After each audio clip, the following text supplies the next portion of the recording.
Oke, selamat malam sobat menyan semua. Ini kita coba ulang lagi live-nya karena yang sebelumnya nampaknya ada gangguan.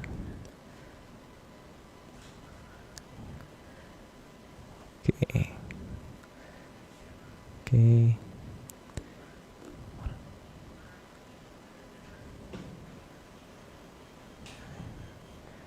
Mbak Vicky.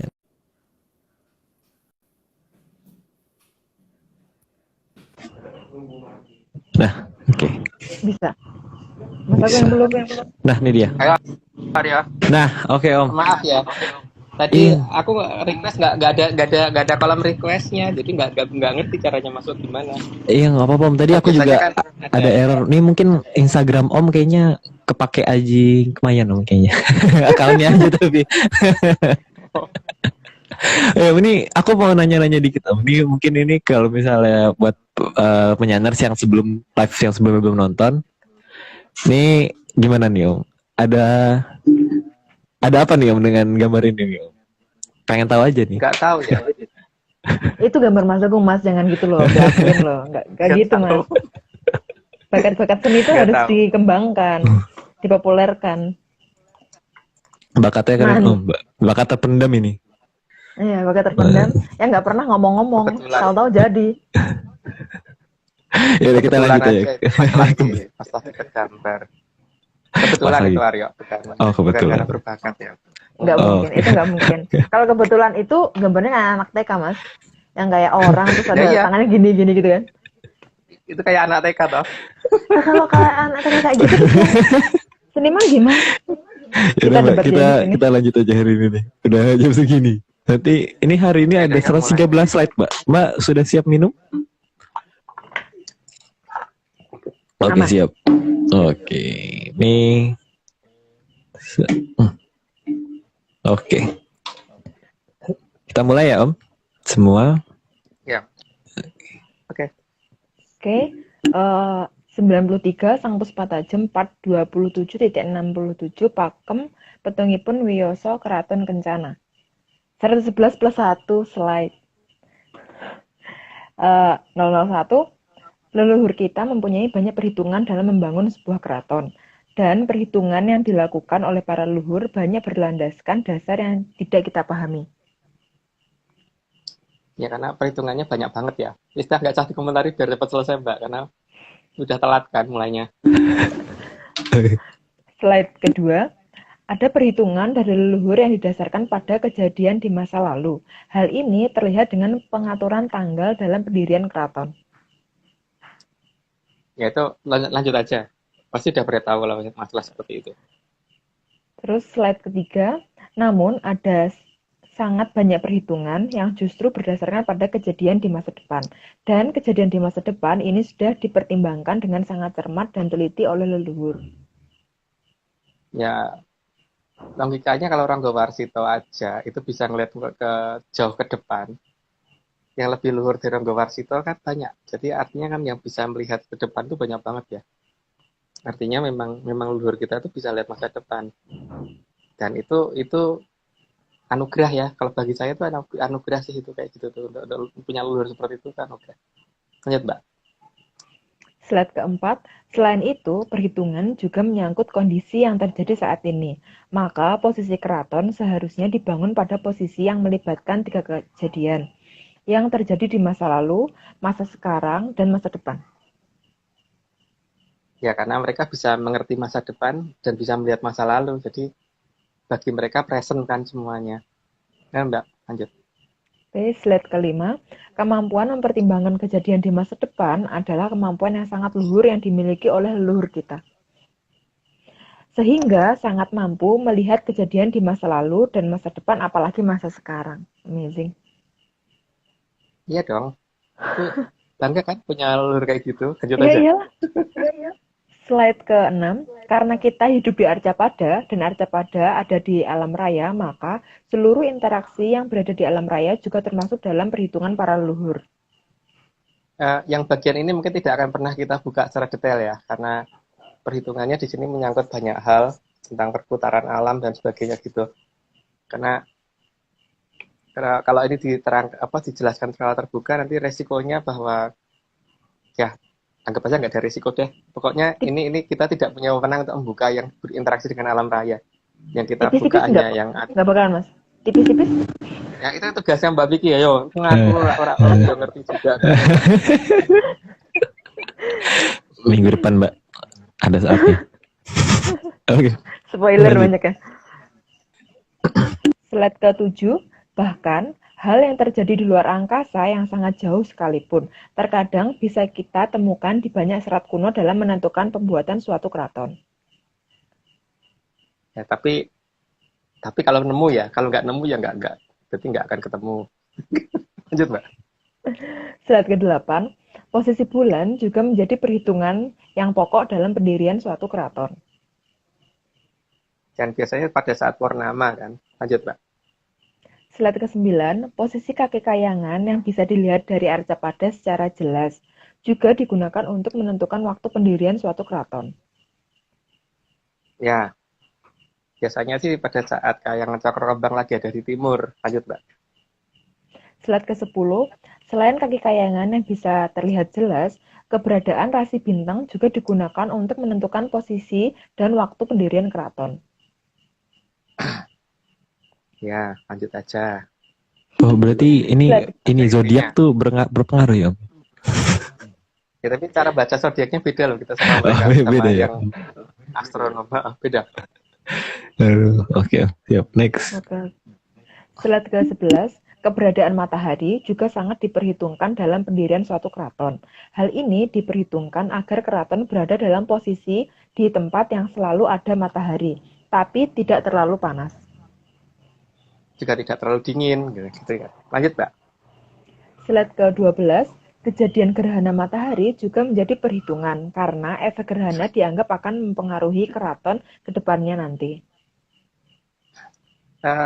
Kalau yang saya tahu ya, biasanya itu kalau akan setelah ada gempa bumi, kalau ada gerhana itu maka tidak akan terjadi apa-apa. Biasanya gitu.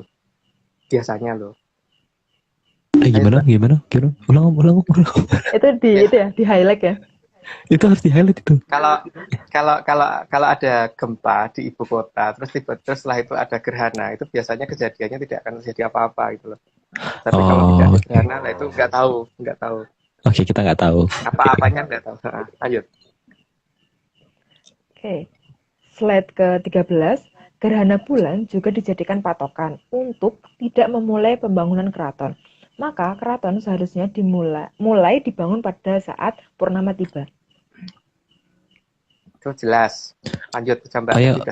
Aku pernah dengar Om, katanya itu gerhana bulan tuh kayak apa Bathara Kala nyaplok bulan ya, apa sih? Pernah dengar kayak kata-kata seperti itu gitu. Ya memang iya, makanya tidak akan membangun keraton pada saat bulan kayak gitu loh. Pada saat gerhana. Oke. Lanjut. Slide ke-14, warna bulan yang merah juga dijadikan patokan agar keraton tidak dibangun pada saat itu. Ya, supaya karena keraton tidak berdarah-darah gitu. Lanjut, Mbak. Slide ke-15, kedatangan komet atau lintang kukusan juga dijadikan patokan untuk tidak mendirikan keraton pada saat itu. Ya, itu memang ada. Kalau itu jelas ya. Lanjut aja, Mbak. Slide ke-16, lebih dari itu, semua kehidupan manusia yang ada di alam raya juga sangat diperhitungkan, karena isi alam raya memang harus dikenal, dan cara berinteraksi dengan alam harus selalu dibangun. Maka, seharusnya waktu dan tempat yang tepat untuk dibangunnya sebuah kehidupan juga harus diadakan di tempat yang tepat di alam raya ini. Mungkin bahasanya membingungkan, tapi ya begitulah kita gitu. Lanjut, Mbak. Slide ke-17, berdasarkan pertimbangan secara alam raya, maka para sang hyang yang sangat luhur sudah memilih Arcapada untuk dijadikan tempat hidup bagi manusia. Ya, itu ada penjelasannya, tapi tidak kita jelaskan di sini ya, karena memang kita tidak punya wewenang untuk itu. Itu sama aku pernah baca sih Om. Mungkin penelitian dari luar ya, tapi penelitian dari luar negeri itu pernah ada bilang katanya tuh bumi itu lokasinya tuh benar-benar sempurna Om. Karena katanya kalau berapa ribu kilometer lebih jauh terlalu dingin, berapa ribu kilometer lebih dekat terlalu panas gitu. Ya, tapi kan mereka hanya bisa melihat dalam satu sisi kedekatan dengan bintangnya saja kan, bukan bagaimana menghitung terhadap gugus galaksi dan kemudian bagaimana interaksi antar galaksi dan sebagainya itu kan. Sudah ada kan? Belum ada sih Om, belum ada. Nah, ya. Makanya yang itu tidak akan kita buka. Oke, siap Om. Kita Tumben Mas Agung next. itu Gimana, Mbak? makan permen. Tumben Mas Agung makan permen. Yaudah, oke. Slide ke-18. Dalam tradisi di Jawa, naga sangat dikenal sebagai sosok penjaga bumi. Itu banyak ceritanya lah, jadi tidak perlu kita yang cerita gitu. Dan sudah banyak yang punya cerita itu. Lanjut. Ya. Slide 19, maka simbol dan gambaran naga akan mudah ditemukan di berbagai peralatan tradisional. Banyak banget ya, bukan hanya di gamelan, di yang lainnya juga. Lanjut Mbak. Bahkan dari seluruh negara ya, seluruh dunia itu. Naga tuh emang di seluruh dunia tuh ada legendnya. Kita berikutnya Mbak. Slide ke-20, posisi naga juga digambarkan untuk melindungi keberadaan pusaka. Maka di sisi kanan dan kiri dari pelangkan keris dan patrem digambarkan sosok naga tersebut. Karena pada dasarnya ada dua naga yang besar, cuman itu kan dongeng kita ya. Kalau dongeng yang lain ya boleh aja kalau tidak. Lanjut aja Mbak. Oke. Slide ke-21, pelangkan tombak yang pakem juga akan menggunakan simbol naga yang menjaganya. Ya, itu semua orang juga pasti tahu lah, pangkal. Lanjut Mbak. Slide ke-22, perlambang naga juga ada di bawah dampar, yang biasanya digunakan sebagai tempat rawuhnya leluhur. Itu kalau di kita loh ya, tapi kalau di tempat lain nggak tahu. Ada gambarnya seperti itu, terus di atasnya kan kita kasih batu marmer untuk beliau kalau datang dan pakaiannya juga kita siapkan sehingga kalau beliau datang juga datangnya lengkap dengan pakaiannya kan, jadi tidak astral. Lanjut Mbak. Oke, slide ke-23, dalam sanggar tempat bertemu leluhur sangat jelas digambarkan keberadaan naga yang menyangga di bawah dampar. Itu versi saya, versi Translation Center, bukan, nggak tahu kalau yang lain kan itu punya hak sendiri-sendiri. Lanjut Mbak. Oke. Slide ke-24, maka leluhur memberi tanda pembagian waktu dengan istilah naga dino agar tidak salah dalam memilih waktu dan tempat yang tepat. Istilah naga dino pasti juga udah banyak yang tahu karena itu di banyak primbon kan juga sudah ada. Lanjut Mbak. Slide ke-25, bagi leluhur, naga bukan benda mati dan bukan hanya mitos, tapi benar-benar makhluk yang menjaga Arcapada. Ya, dan posisinya memang mengelilingi bumi, harusnya begitu ya. Lanjut aja Mbak.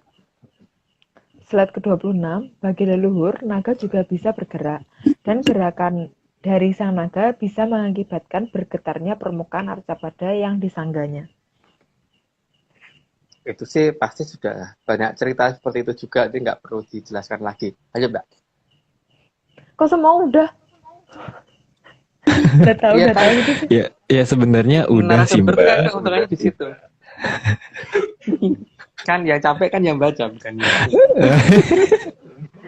Lain kali kita bikin capek Mbak. Oke, slide ke-27, bagi leluhur, naga dianggap sebagai pengikat semua unsur yang ada di Arcapada. Sehingga Arcapada bisa terbentuk seperti bola. Dan bola bentuknya pastilah bulat, bukan bidang datar. Ya, bagi kita bumi itu bukan datar. Yang paling penting. Jadi kalau ada yang menganggap bumi itu datar, ya terserah. Tapi bagi saya bumi tidak datar. Gitu ya. Dan kalau sudah tahu seperti itu, kepala naganya harusnya di mana dicari. Gitu. Lanjut Mbak. Oke, slide ke-28. Sehingga penentuan posisi kepala, ekor, serta badan naga juga sangat penting dalam menentukan perhitungan pendirian keraton. Ya. Karena supaya tidak berbahaya ya. Lanjut Mbak. Lanjut saja lah. Slide Lagi malas bicara. Slide ke-29, karena di daerah yang ikatannya lemah, maka daerah tersebut akan mudah bergetar. Ya, ya jelas. Kalau itu sih jelas. Tapi nggak perlu penjelasan lah. Karena nanti nggak nakut-nakutin orang. Lanjut, Mbak. Slide ke-30, selain itu, leluhur juga memperhitungkan masalah kedatangan naga lain yang kadang tidak mudah dilihat dengan mata normal. Ya, selama pandangan mata kita menggunakan mata yang dua ini akan susah. Karena itu harusnya pakai mata yang satu. Lanjut, Mbak. Slide ke-31, cuaca dan iklim juga menjadi bahan pertimbangan para leluhur dalam menentukan posisi kerajaan. Ya, karena kalau terlalu dingin, semua juga nggak mungkin tuh untuk hidup. Mau bercocok tanam juga susah tuh, Mbak. Kok bercocok tanam? Bernafas sudah susah, Mas? Kalau Iya. dingin? Kalau dingin tuh bahkan katanya harus pakai tabung oksigen gitu-gitu kan? Atau enggak ya? Atau salah dengar aku? Mau Salah nyoba dengar? ya? Enggak mau sih Mbak. Apa? Terima kasih. Ya, menggunakan suatu apa ya, zat kimia atau apa itu ya, kalau disuntikkan kalau perlu tuh. Karena untuk mencegah pembekuan udara di dalam paru-paru itu loh, Aryo. Oh iya, yang bahkan kayak yang pernah dengar itu kayak ada yang katanya yang apa tangannya bisa sampai busuk gitu yang warna hitam-hitam itu apa sih? Iya, Frostbite. karena beku kan. Iya. Iya. Kasian ya. Kita Ya, kita makanya lanjut. kita bener kan ambil tempat yang nggak seperti itu gitu. Ya harus bersyukur banget sih, Mas. Ya. Oke, katulistiwa kita. Oke, slide ke-32. Karena di tempat yang terlalu dingin akan sangat susah untuk bertahan hidup dan tentunya membutuhkan energi lebih dibandingkan dengan daerah yang lebih hangat. Ya iyalah, karena paling tidak butuh bakar-bakaran terus kan. Butuh penghangat ruangan dan sebagainya, itu butuh energi lebih daripada tempat yang seperti kita ini. Paling Butuh butuhnya WN cuma terus nggak sih, Mas? WN butuh terus nggak sih, Mas? Iya, mungkin butuh itu. Vodka. Yuk berikutnya. Oke. Slide ke-33. Dan pada dasarnya, manusia membutuhkan udara yang cukup hangat agar bisa bertahan hidup.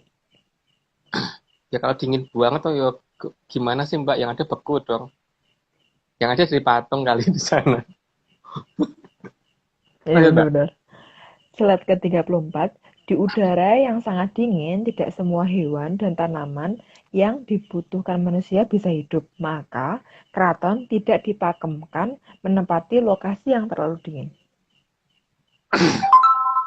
Ya kalau dingin banget ya jelas minimal mau pelihara sapi aja, coba sapinya malah mati tuh Mbak. Iya, Mas. Lanjut ya Mbak. Slide ke-35. Selain itu, manusia juga membutuhkan sinar matahari. Maka tidak tepat jika dipilih tempat yang sinar mataharinya bisa menghilang selama 6 bulan dan muncul terus-menerus selama 6 bulan. Karena kita butuh vitamin D kan untuk kehidupan. Dan vitamin D butuh sinar matahari gitu. Lanjut Mbak. Slide ke-36. Matahari selain sebagai sumber energi juga digunakan sebagai hitungan waktu. Maka akan sangat membingungkan jika matahari menghilang selama 6 bulan. Makanya beliau memilih tempat yang sangat tepat kan kalau di daerah sini karena matahari muncul terus, nggak pernah hilang selama-lama gitu loh. Oh ya, kalau di Eropa itu kadang-kadang bukan di Eropa sih, mungkin di Antartika gitu-gitu kali ya, Om. Yang ada waktunya dia matahari benar-benar nggak pernah terbenam gitu-gitu ya, Om. Ya 6 bulan katanya. Katanya. Aku belum pernah ke sana sih. Bisa ngomong katanya kan. Oh, besok Arya kali mau ya, nyoba kayaknya. Besok kita berangkat. Mau nyoba. Ayo next.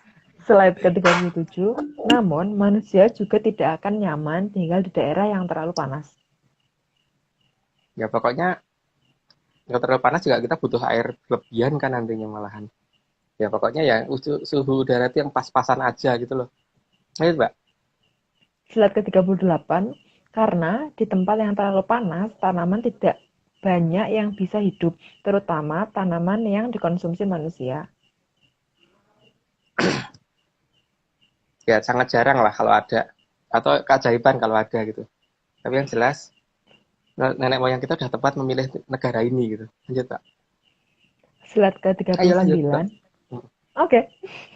Maka bagi leluhur, daerah hamparan yang Menghijau justru menunjukkan turunnya anugerah, yang artinya justru bukan pertanda akan berakhirnya kehidupan. Ya, jadi kalau suatu daerah yang tadinya tandus menjadi daerah yang subur, itu berarti kan yang membuat hidup menginginkan agar manusia bisa hidup di situ kan. Jadi itu artinya pasti bukan bukan akan akhir zaman, tapi malah akan zaman akan diperpanjang gitu kan. Gitu, Mbak. Slide ke-40, bagi leluhur, justru tanah yang makin tanduslah yang menandakan zaman menuju ke arah yang tidak baik dan sama sekali tidak berpihak pada kehidupan. Nah iya, makanya kalau tanah menjadi subur itu pasti bukan pertanda akhir zaman itu seharusnya loh. Karena kalau ya yang saya tahu kan kalau tanah itu makin subur berarti orang makin bisa hidup gitu ya. Ya, tapi nggak tahu kalau ada yang berpikir lain ya monggo aja itu. Lanjut Mbak. Slide ke-41, meningkatnya kesuburan tanah justru menunjukkan keberhasilan manusia dalam melaksanakan Hamemayu Hayuning Bawono, sehingga anugerah untuk diizinkan menempati arca pada lebih lama pasti akan diturunkan oleh Yang Maha Kuasa. Ya kalau fasilitas hidup dibikin ada kan berarti seharusnya memang yang Maha Kuasa menginginkan manusia hidup lebih lama. Ya itu mungkin pola pikirnya orang biku seperti saya sih. Lanjut Mbak. Jangan bilang gitu dong. Aku Slide merasa lebih rendah. ke-42. Nah, makanya. Ayo kita lanjut. Oke. Slide ke-42, sebab jika alam menjadi lebih ramah kepada manusia, itu menunjukkan bahwa alam juga tidak mau manusia celaka. Alam akan menjaga manusia karena alam juga merasa dijaga oleh manusia. Jadi, bagi leluhur, jika tanah makin subur, maka itu bukanlah sebuah pertanda akhir zaman. Bagi berdasarkan cerita nenek moyang saya begitu. Jadi cerita ketika kalau akhir zaman tuh berarti ya harusnya tidak seperti itu gitu. Tapi ya itu kan orang tuh punya asumsi tuh beda-beda gitu. Ya terserah mereka mau bagaimana menyikapi bahwa ketika alam jadi subur tuh dianggap seperti apa itu kan terserah ya. Karena Cuma aneh aja sih kalau menurut aku. sebenarnya logika dasar sih Om ya. Karena kan kalau misalnya kayak disuplai, berarti tandanya mau ada ya mau dilanjutin gitu hidupnya kan, gitu kan. Iya. Tapi kalau supply dihentikan, ya berarti Baru memang tidak berhenti dilanjutkan gitu kan. Mm-mm. Oke. Kita berikutnya kali ya. Lanjut, Pak. Slide ke-43, karena jika Yang Maha Kuasa tidak menginginkan manusia lagi, maka seharusnya penunjang kehidupan dihilangkan, bukan malah diadakan. Dengan makin suburnya tanah di tempat yang tadinya tidak bisa ditanamin apapun, justru menunjukkan bahwa Yang Maha Kuasa belum mau mengakhiri zaman yang berjalan. Atau sebagai pertanda, zaman akan makin panjang, bukan menuju akhir zaman. Ya, logikanya kan begitu ya. Kalau menurut logika saya loh itu. Karena kalau yang Maha Kuasa itu tidak menghendaki manusia ada, berarti kan harusnya tidak sarana penunjangnya dibikin nggak ada toh. Ya benar. Tapi kalau sarana penunjangnya itu dibikin ada kan berarti yang Maha Kuasa menginginkan manusia ada lebih lama, bukan akhir zaman. Tapi Om, tapi Ya, mungkin kalau misalnya asumsi itu kalau ada bebas. orang lain bebas ya Om ya. Ya bebas. Ada orang lain beranggapan kebalikan ya monggo aja, kita nggak ngelarang sama sekali sih sebenarnya ya Om ya. Ya, cuman kalau kita punya asumsi begitu. Lanjut. Oke, slide ke-44. Jadi, kalau ada yang menganggap tanah yang tandus tetap tandus sebagai pertanda zaman akan berlangsung lama, dan kesuburan sebagai pertanda akhir zaman, hal tersebut adalah hak tiap manusia dalam menilai tanda-tanda zaman. Nah, itu sudah kita bicarakan ya. Jadi tidak beranggapan sama juga nggak apa-apa gitu. Lanjut, Mbak. Slide ke-45, tapi cukup aneh jika tanah yang tandus dikatakan sebagai alam yang bersahabat. Karena di Nusantara, tanah suburlah yang dikatakan bersahabat dan pertanda langgengnya zaman. Itu versi kita ya, bukan versi, nggak tahu kalau orang lain ngambilnya gimana. Bahkan ada yang bilang tanah Indonesia itu tanah surga ya Om ya. Katanya begitu. Tapi kan emang ada gitu kan? lagunya tuh. Ada lagunya. Juga. Kos Plus Oke. itu ya, apa ya? Lagunya Kos Plus kalau nggak salah. Lanjut, Mbak. Oke, slide ke-46. Yang layak dipertanyakan adalah yang mengatakan kesuburan di daerah yang tadinya tandus itu merupakan tanda akan berakhirnya zaman. Apakah memang hobinya suka hidup di daerah yang tandus? Dan apakah bersedia bedol desa pindah ke daerah yang tandus? Itu pertanyaan ya. Mm-mm. Jika memang bersedia, semoga bisa segera pindah ke sana supaya zaman tidak berakhir sehingga bisa mempertahankan tandusnya alam di daerah tersebut. Ya, kalau mereka berpikir seperti itu ya monggo toh ke sana gitu. Jadi supaya supaya zaman tidak berakhir. Kan sebagai manusia itu kita diciptakan untuk hidup toh, Mbak. Ya, Mas. Dan hidup itu berarti kan ketika alam itu bersahabat dengan kita gitu loh. Jadi kalau ada yang ngomong bahwa seperti itu berarti tanda yang apa? Bahwa tanda supaya itu bahwa tanda zaman tidak akan berakhir ya monggo dipertahankan tanda itu gitu kan. Dan kayaknya nggak Kita cuma tidak alam tidak yang bersahabat ya. Maksudnya kita juga bersahabat dengan alam, alam juga bersahabat gitu. Tapi emang saling ya ya, saling melengkapi gitu kali ya, Mei. ya cuman definisi bersahabatnya kan beda ya. Mungkin ada yang menganggap seperti itu bersahabat kalau seperti di gambar itu gitu. Tapi ada yang menganggap bahwa tanda gambar itu tidak bersahabat gitu kan. Itu masalah definisi kok Aryo. Jadi itu kan terserah yang mendefinisikan toh. Ya. Jadi kita benar-benar nggak ada pemaksaan sama sekali ya. Kalau misalnya tiba-tiba di teman-teman yang nonton nih ada yang nggak setuju dengan kita ya monggo aja gitu. Kita nggak maksa kok buat kita sama kayak kita gitu ya, Mei. Iya, monggo aja. Lanjut, Mbak. Oke, slide ke-47. Karena di daerah tandus, air saja sangat susah. Sedangkan kehidupan sangat membutuhkan air. Dan di tempat yang subur pasti ada air dalam jumlah yang melimpah. Cuman masalahnya kan itu berarti masalah definisi ya. Kalau dianggap bahwa itu bukan anugerah ya udah bikin anugerah adalah yang gak seperti itu ya terserah itu kan Mbak. Ya tapi kalau kita punya anggapan yang mungkin beda gitu aja. Lanjut Mbak. Oke, slide ke-48. Datangnya kesuburan pasti diimbangi dengan datangnya air. Jadi datangnya sesuatu yang diperlukan bagi kehidupan seharusnya merupakan anugerah sebagai pertanda bahwa zaman tidak akan mendekati akhir zaman. Ya, lanjut dulu Mbak. Itu sudah jelas kok kata-katanya. Slide ke-49, bagi leluhur, cukupnya air bagi kehidupan menunjukkan bahwa Yang Maha Kuasa sangat menginginkan manusia hidup, bukan menginginkan sebuah akhir zaman. Yang lah iya tau ya.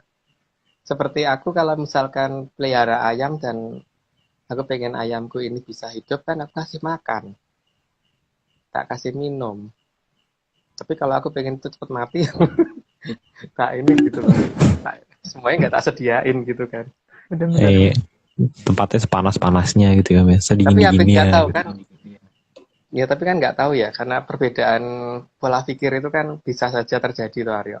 Benar sih, benar, setuju sih. Oke, kita lanjut kali ya. 50. Lanjut Mbak. Oke, slide ke-50, sumber daya air yang cukup juga sebagai syarat dibangunnya keraton, terutama kecukupan air bersih. Air bersih loh ya, saya bukan ngomong air yang tidak bersih loh. Karena bisa mungkin seperti itu gitu kan. Lanjut Mbak. Oke, slide ke-51, karena manusia butuh makanan, maka daerah tempat keraton dibangun juga merupakan daerah yang banyak ditumbuhi sebagai berbagai jenis tanaman. Paling tidak di sekitarnya lah. Paling tidak di sekitar keraton itu. Lanjut Mbak. Slide ke-52, bahkan hewan pun juga butuh makanan. Maka pada tempat dibangunnya keraton juga harus layak untuk menghidupi hewan yang menunjang kehidupan manusia. Udah jelas sih. Lanjut aja Mbak. Slide ke-53, jenis-jenis hewan yang bisa mendukung kehidupan juga harus bervariasi di tempat dibangunnya keraton. Tidak hanya satu jenis atau jenisnya bisa dihitung dengan jari saja. Ya, makin banyak jenisnya kan makin baik toh. Lanjut, Pak. Oke, slide ke-54. Manusia hidup tidak hanya untuk makan dan minum saja, tapi juga butuh hiburan. Maka di dekat keraton juga harus memenuhi syarat agar manusia bisa terhibur, baik oleh indahnya pemandangan alam atau oleh wahana hiburan yang dibuat oleh manusia itu sendiri. Ya, orang bisa stres tuh kalau nggak ada hiburan, Mbak. Karena orang itu juga butuh kok yang namanya hiburan. Seperti aku menganggap hiburan tuh nomor 1, nomor 2 itu bekerja. Ya, Mbak terserah. Oke, Mbak Setuju, mungkin beda setuju, balik. setuju. Berarti ini aku bisa simpulin Eyang itu sangat setuju dengan game online. Merasa Hiburan. didukung ya, yuk. Ya Merasa masa dong. didukung. Pembenaran. Oke, Oke, kita lanjut, Mbak. berikutnya. Oke, slide ke-55. Di tempat keraton dibangun juga harus merupakan tempat di mana manusia bisa mengekspresikan apapun untuk menambah indahnya alam. Jadi justru bukan tidak boleh mengekspresikan segala bentuk yang baik untuk dilihat. Kayak yang Mas Sukun tadi ya, Mas? Yang flyer ya? Wah, Senggol terus. nggak sengaja kalau itu, Mbak. Beda. Oh, Lanjut, Mbak. beda Mbak, jangan Mbak, beda Oke, ini. oke. Karena 50, slide 56. Karena hasil karya seni, terutama patung, bisa dijadikan simbol kebanggaan bernegara, bukan sebagai pertanda datangnya hantu.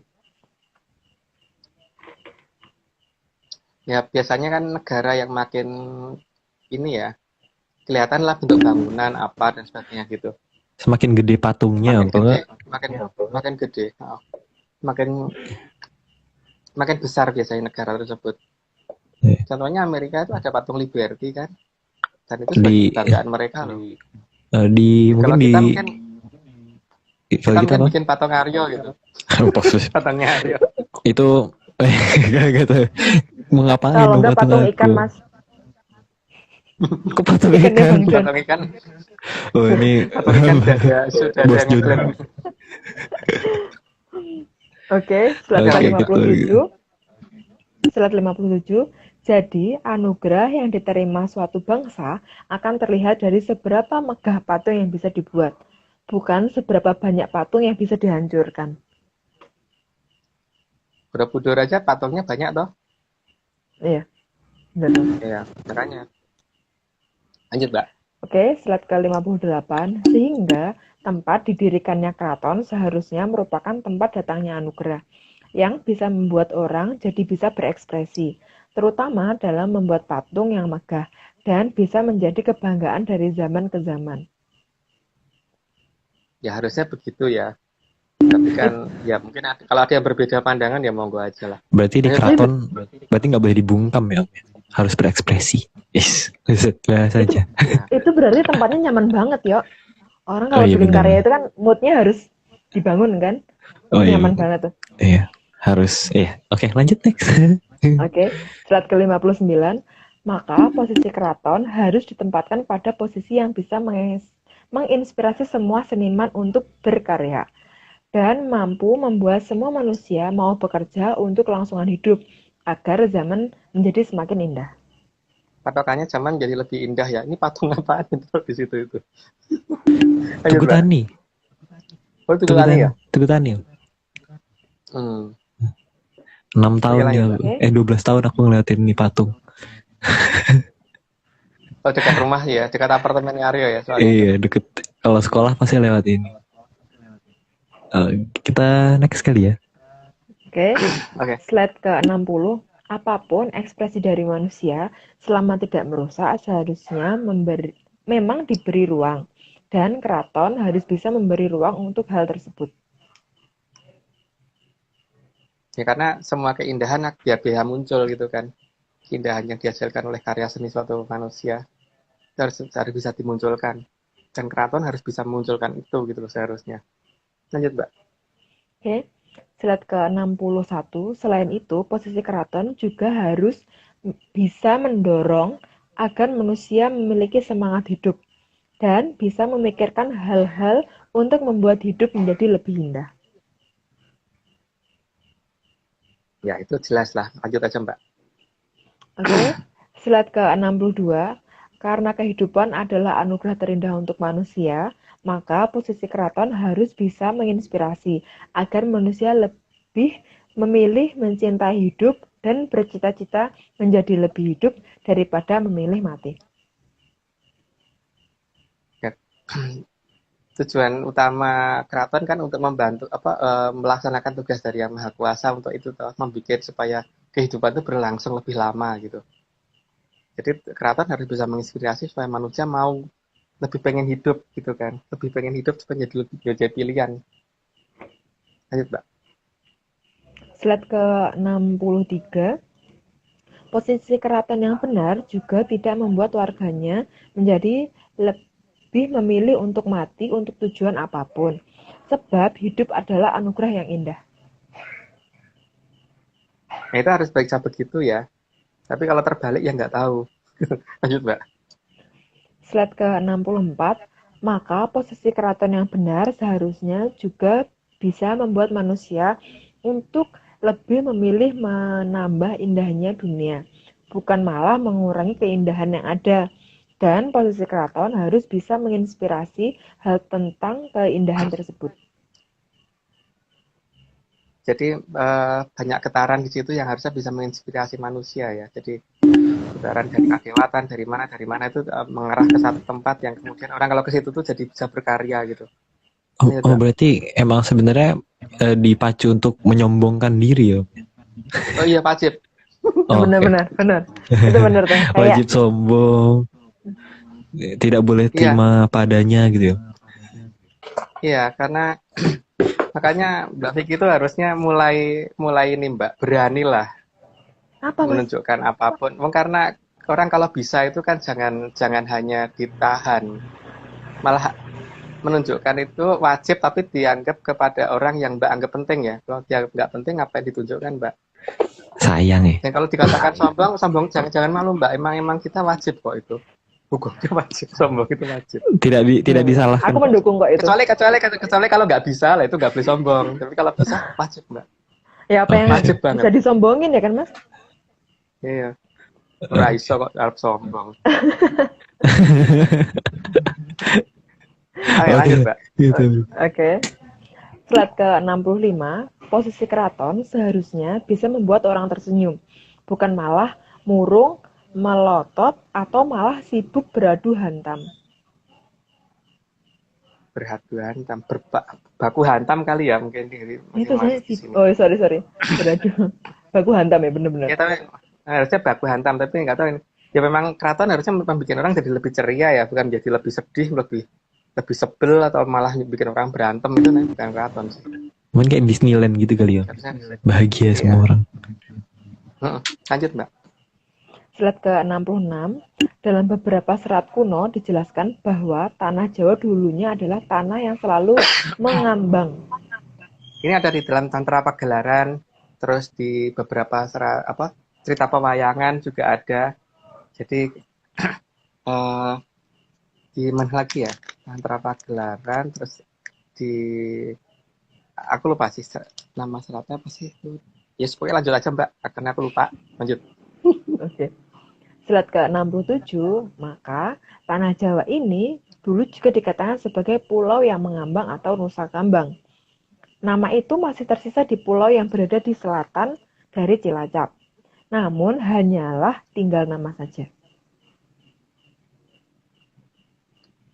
Itu proses dijangkar dan sebagainya ada kok ceritanya. Jangkarnya gimana ada deh, pokoknya ada cerita itu. Lanjut Mbak. Oke.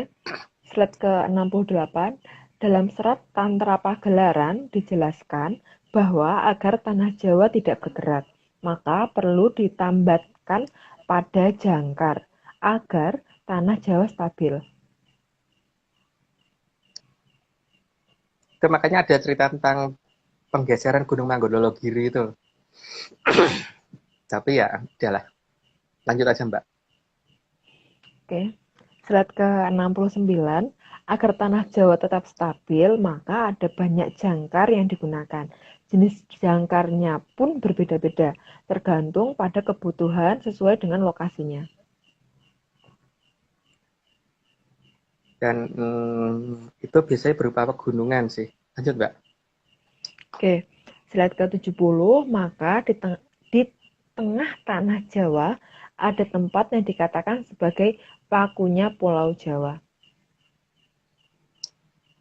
Cuman pakunya Pulau Jawa itu ada di mana kan tergantung orang sanggup melihat atau tidak itu.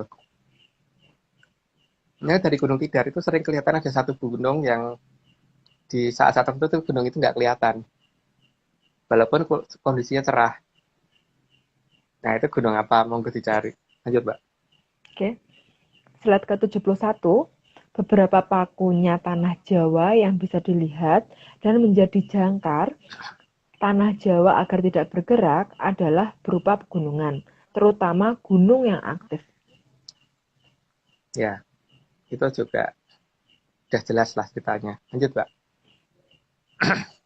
Slide ke-72, gunung selain nantinya akan digunakan sebagai senjata perlindungan atas gelombang kejut yang terjadi dari jamur dipa juga akan digunakan untuk menjaga agar tanah Jawa tidak bergerak. Mungkin sudah kita terangkan di minggu lalu ya, ada yang namanya reactive armor itu kalau di tank itu.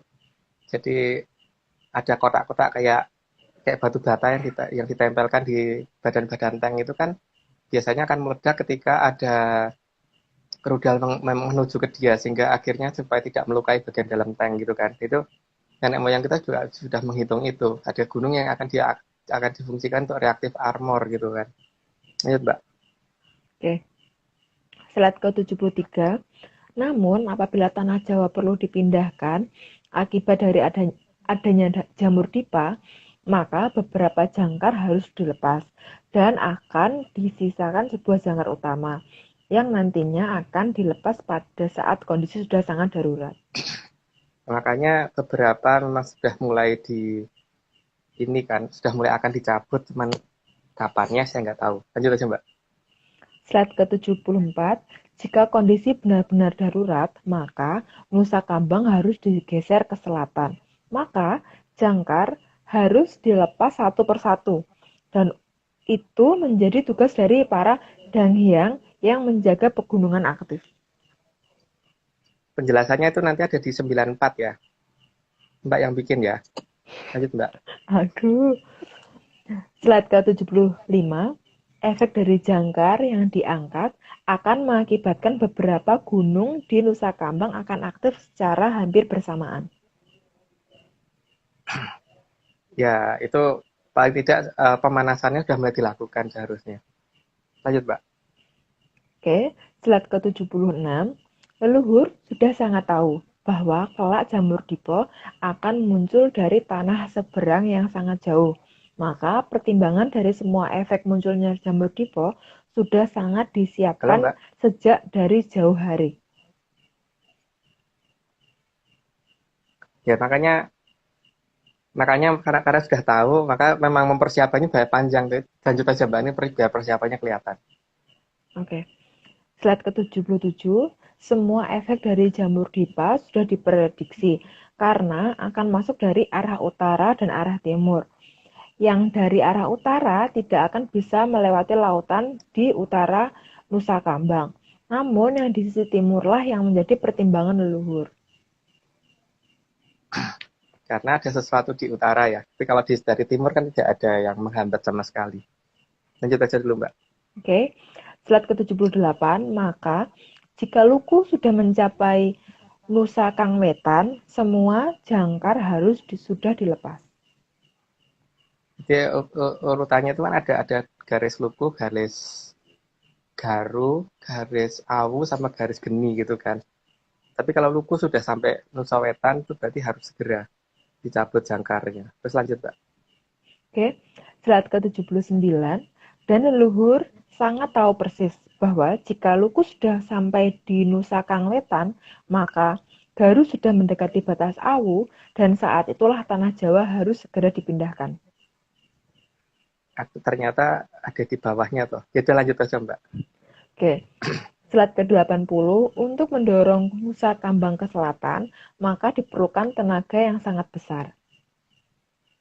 Ya, dan itu sudah dihitung juga, makanya ada sesuatu yang taruh di utara. Lanjut, Mbak.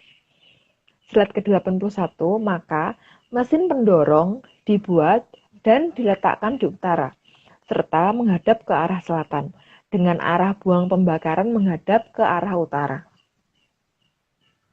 Supaya gerakan dari dorongannya ke selatan. Lanjut, Mbak. Oke, slide ke-82, ada 3 jenis bahan bakar yang akan digunakan oleh mesin pendorong, yang akan mendorong Nusa Kambang ke arah selatan. Yang jelas, makanya saat ini daerah itu permukaannya sudah dibuka supaya nanti ketika jamur tipe mencapai lokasi itu supaya itu bisa terkena kan, bisa tersulut dulu gitu paling tidak. Lihat, Mbak. Oke, slide ke-83, karena mesin dorong diletakkan dan dikamuflase menjadi sebuah pola yang sangat besar, maka daerah tersebut tanahnya haruslah mudah terbakar. Ya katanya begitu. Karena kalau tanahnya mudah kebakar kan berarti nanti untuk mencapai ke sumber tenaga pendorongnya itu kan berarti lebih cepat. Lihat, Mbak. Oke, slide ke-84, selain itu, untuk menyulut mesin dorong di lokasi tersebut harus banyak terdapat sumber batu bara. Karena untuk awalan pembakarannya karena dia bisa sampai temperatur cukup tinggi kan. Lanjut, Mbak. Oke, slide ke-85, agar api dari jamur dipo bisa mencapai batu bara tersebut, maka tanah di atasnya haruslah sudah disingkap. Tapi jangan difikirkan pulau apa ya. Kita tidak menyebutkan nama pulau apapun loh ya. Cuman ya itulah nanti yang terjadi gitu. Lanjut, Mbak. Slide ke-86, singkapan tadi akan membuat batu bara terbakar saat terkena efek jamur dipo, maka akan mengakibatkan suhu yang sangat tinggi. Nah, suhu yang sangat tinggi maka kandungan gas alam yang di situ akan memuai juga kan. Lanjut, Mbak. Oke, slide ke-87, sedangkan di lokasi tersebut juga sudah disiapkan minyak bumi dan gas alam dalam jumlah yang melimpah. Supaya bisa terpicu dengan panasnya situasi di situ kan juga mesin bisa makzur. Lanjut, Mbak. Kayak dapur dong, Mas. Slide ke-88, karena minyak bumi mudah terbakar, maka akan membuat suhu menjadi lebih tinggi dan pada gilirannya akan memicu ledakan yang sangat kuat. Ini kemudian akan mendorong menjadi tenaga dorong kan. Nah, gitulah katanya. Lanjut, Mbak. Slide ke-89, kemudian gas alam akan memuai. Bukan orang IPA ya, Mas, sorry. Gas alam akan memuai dan meledak, lalu menimbulkan daya dorong ke selatan. Maka Nusa Kambang akan terbawa ke arah selatan. Jadi di beberapa serat yang saya tahu memang tanah Jawa akan dibawa ke selatan ketika jamur tipe merembet dari arah timur. Jadi ketika rembetan dari arah timur sudah mencapai batas awu, segera tanah Jawa harus digorong ke selatan supaya rembetannya itu tidak kena. Lanjut, Mbak. Oke, slide ke-90, pada saat Pulau Jawa bergerak ke selatan, air laut di selatan akan naik cukup tinggi, maka hal tersebut perlu dibendung. Ya makanya beliau juga sudah mempersiapkan bendungannya itu sendiri. Lanjut, Mbak. Ada di bawahnya ternyata jawabannya. Slide ke-91, maka leluhur sudah membangun bendungan berupa pegunungan palsu di selatan tanah Jawa. Makanya pegunungannya itu seperti ke pegunungan karang-karang gitu loh, Mbak. Batu kapur dan sebagainya gitu. Dan itu kelihatan banget kayak urukan karena tanah di atas pegunungannya itu beda banget dengan tanah yang ada di bawah gunung-gunungnya itu gitu loh. Lanjut, Pak. Kalau manusia biasa bendungan itu tanah ya, Mas. Kalau ini gunung, Ya, amazing. gunung dan itu merembet seluruh dari barat ke timur loh, Mbak. Benar-benar amazing. Oke, slide ke-92. Jadi jangan terkejut. Bila kita mau ke pantai selatan, maka kita harus naik gunung dulu. Dan semuanya itu merupakan gunung dari karang dan batu kapur. Karena pegunungan tersebut dibuat untuk melindungi Pulau Jawa saat akan digeser ke selatan. Artinya itu sudah dipersiapkan dari jarak waktu yang sangat lama. Dan itu kita bisa mengukur kira-kira kapan dengan cara meradiometri. Lanjut, Mbak. Oke, slide ke-93. Di sebelah timur dari Nusa Kambang akan dibuatkan jalan bagi air laut yang datang dari arah selatan, agar bisa masuk dengan sangat kencang. Nggak perlu dikasih penjelasan lah. Yang jelas, daerah yang terbakar itu supaya segera padam. Lanjut, Pak. Oke, slide ke-94. Tujuan pembuatan jalur air di Nusa Kambang bagian timur tersebut agar bisa memadamkan efek jamur dipo yang membakar sebagian wilayah. Ya, lanjut aja, Mbak. Slide ke-95, agar tanah Jawa tidak bertabrakan dengan daerah lain, maka daerah selatan tanah Jawa harus dikosongkan, atau haruslah sebuah daerah yang kosong. Ya, supaya kalau tanah Jawa bergerak ke selatan supaya nggak nabrak. Lanjut, Mbak. Oke, slide ke-96, maka posisi benua Australia ada di sebelah tenggara dari tanah Jawa. Ya, nggak boleh nutupin. Lanjut, Mbak. Minum dulu, Mas. Jauh ya, Mbak. Slide ke-97, besarnya daratan dan adanya beberapa pegunungan di Australia digunakan untuk melindungi Pulau Jawa dari efek jamur dipo yang datang dari arah timur. Maka, tanah Jawa akan diletakkan di sisi barat dari Australia. Geser gitu ya, Mas? Ya. Iya. Australia nggak gerak. Yang gerak Pulau Jawanya, Mbak. Kok bisa ya? Mbak. Nah, tadi Kita lihat aja Mbak nanti, Mbak. Biar asik. Oke. Oke.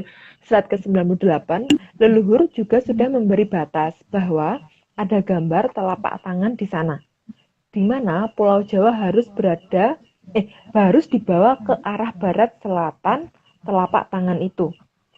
Tanda telapak tangan dipakai untuk menandai daerah tersebut masih berpotensi bahaya.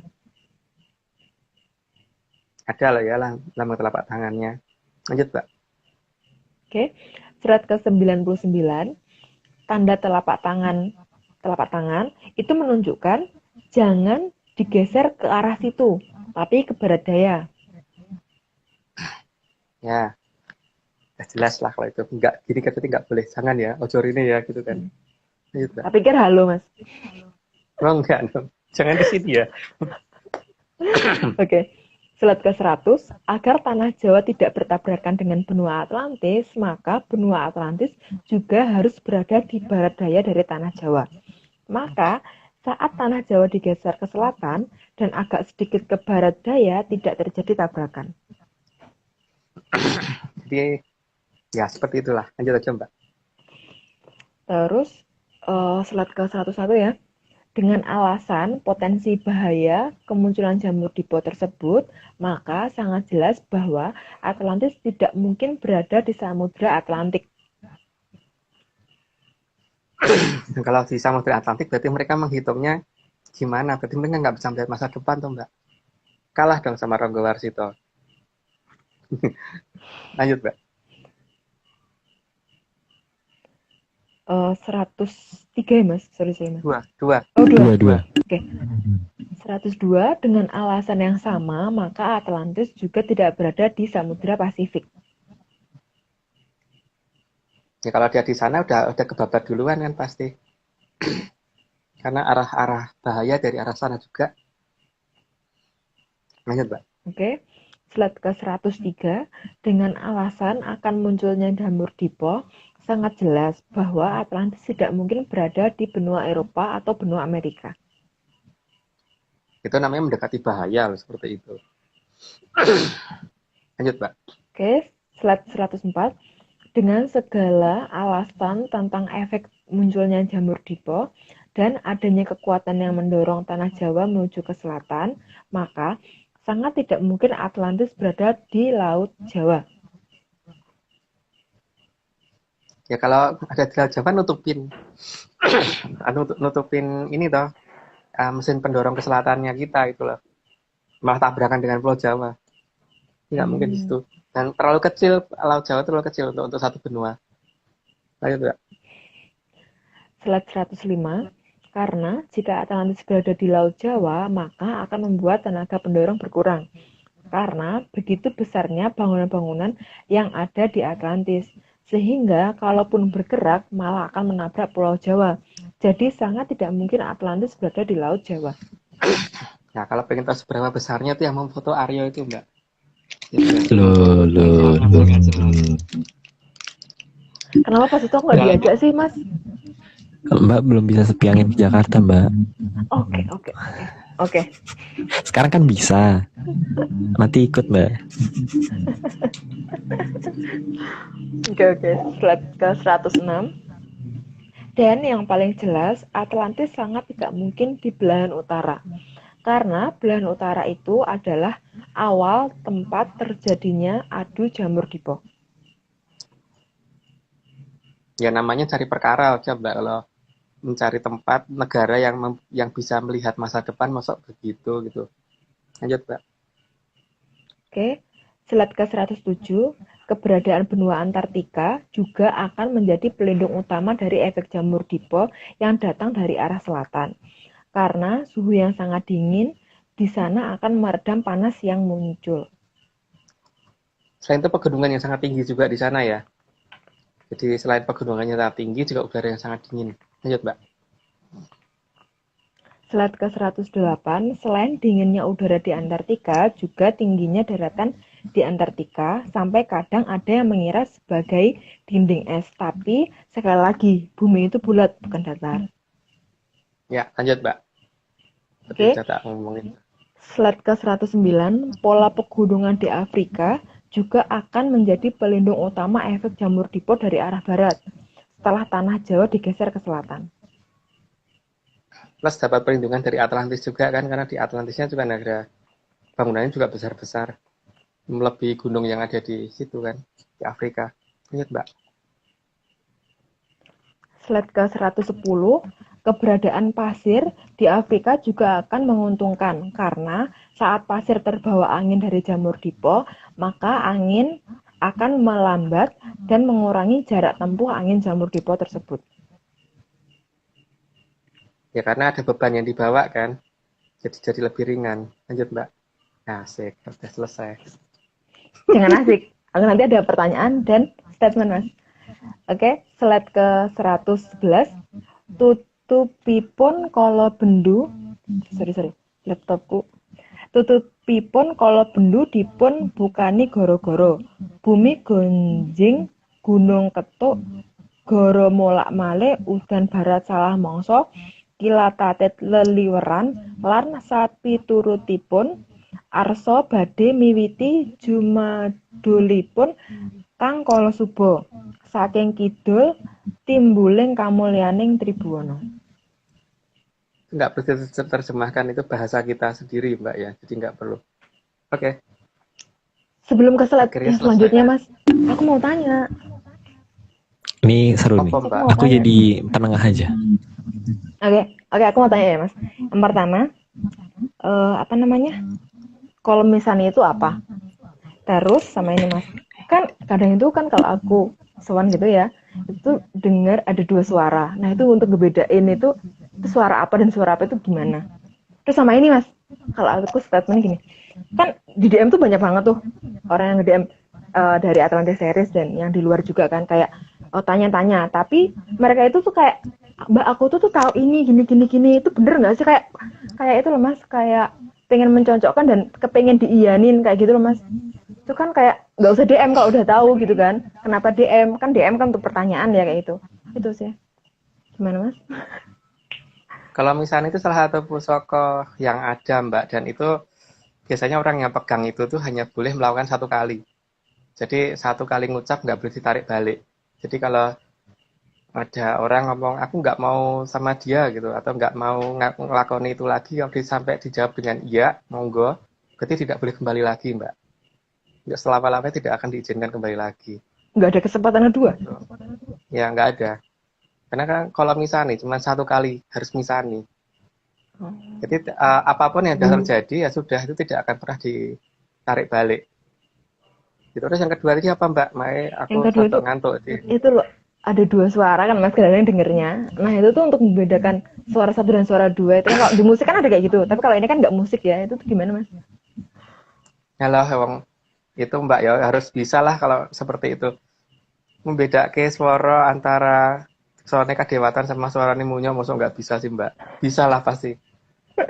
Bisa. Masa itu suara munyo sih? Ya. Ya kalau suara munyo ora perlu dirungokke to Mbak. Iya. Ada suara saya gitu emang ada, tapi nggak perlu didengerin. Nggak ada untungnya. Siapa lagi yang ketiga tadi Terus Mbak? yang tadi itu DM itu loh Mas, jadi kayak tanya, tapi dia tuh kayak tahu kayak mau konfirmasi gitu loh Mas ke aku tuh kayak aku tuh semalam tuh mimpi ini Mbak gini, itu bener nggak sih kayak itu? Kan aku terus jawabnya gimana? Itu mimpi kamu, kenapa tanya ke aku gitu loh Mas? Kayak gitu kan aneh kan? Ya gitu loh. Terus aku ketemu ini Mbak, itu bener nggak sih ini kayak gitu? Mana aku tahu kamu yang ketemu, kenapa tanya aku gitu loh Mas? Kan kayak aku kalau mau bales juga gimana, kalau nggak aku bales nanti dikiranya aku nggak jadi admin yang baik. Mending nggak usah tanya kalau udah tahu gitu. Nah kan ini berbakat nih sombong. Iya, kalau udah ngerti ya nggak perlu tanya. Jadi kan memperingan kita gitu loh. Dan kita kan memang juga bukan perguruan, jadi tidak mempunyai kewajiban untuk menjelaskan gitu kan.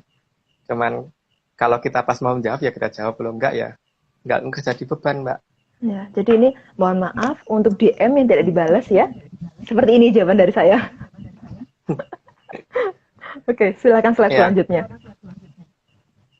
Iya, slide selanjutnya tuh sudah selalu ada setiap saat, belum ada tambahan lagi. Ya udah, kalau gitu diakhiri dulu aja ya. Kita akhiri pertemuan kita hari ini. Mbak Vicky ada lagi yang mau disampaikan? Disclaimer belum kamu sampaikan ya dari awal sampai akhir? Iya. Oh lupa iya, lupa. Maaf. Saya tidak profesional. Oke. Teman-teman semua, rekan-rekan Menyanners yang hadir pada malam hari ini, kita sekali lagi mau mengingatkan kalau tim Atlantis Research Center itu tidak pernah menjual jasa untuk berkomunikasi atau bertemu dengan para leluhur dalam bentuk ritual apapun. Waspada terhadap oknum yang mengatasnamakan tim ARC dan saudara Agung Bimo Stejo atau saudara kita semua yang ada di sini. Entah itu mengatasnamakan Mbak Vicky, mengatasnamakan Haskell, atau bahkan mengatasnamakan Pak Marius gitu. Nah, kalau kamu? Iya, aku. Untuk informasi resmi itu via DM Instagram Vicky Ananda. Nih ya di bawah sini. Iya kan bener ya, di kiri ya. Iya di bawah kiri itu benar. Mbak Vicky itu siap 24 jam. Gitu. Jam 3 pagi tanya aja nggak apa-apa. Nggak ada jam operasional kita. Oke. Yang penting tadi dan ya Mbak ya. Sesukanya. Yang penting tadi jangan ya kita bukan perguruan. Kita juga tidak terima kerjasama dengan pihak luar ya Om ya. Enggak. Ya, kita nggak terima kerjasama dengan pihak luar. Jadi kalau misalnya mau nawarin MLM jangan. Nawarin yang aneh-aneh jangan. Oke, kalau gitu malam hari ini kita sudahi, sudah jam 10.16. Wah, tepat waktu. Enggak sih. Oke. BTW kita minggu depan bakal masih hal yang sama, tapi minggu depan kayaknya ada sesuatu yang berbeda ya Om. Ada deh, entah jelasinnya minggu depan ada sesuatu yang berbeda, jadi ditunggu aja minggu depan. Dan jadi sekali lagi terima kasih semuanya sudah mau menyaksikan sampai malam hari ini. Terus juga terima kasih ke Bapak Agung, terus juga Mbak Vicky, terus Haskell juga, terus Pak Iwan, juga Bang Joni, Bos Joni yang udah menggambar tadi, gambarnya debutan. Terus juga Pak Marius, jangan lupa kita berterima kasih karena kalau bukan karena Pak Marius, Atlantis Series juga tidak akan berdiri. Iya gitu. Jadi Mas Togo. Mas Togo juga atas presentasinya, Mas Togo, atas editannya juga di awal. Semuanya terima kasih. Terus ini juga Mas Fean kayaknya ya, yang ada di kolom komentar. Iya, running text. Jadi Sima berterima kasih untuk semuanya bisa supaya Atlantis Series ini bisa berjalan tiap minggunya. Jadi kita sudahi, sampai jumpa minggu depan. Salam menyan. Salamnya. Oh, kan.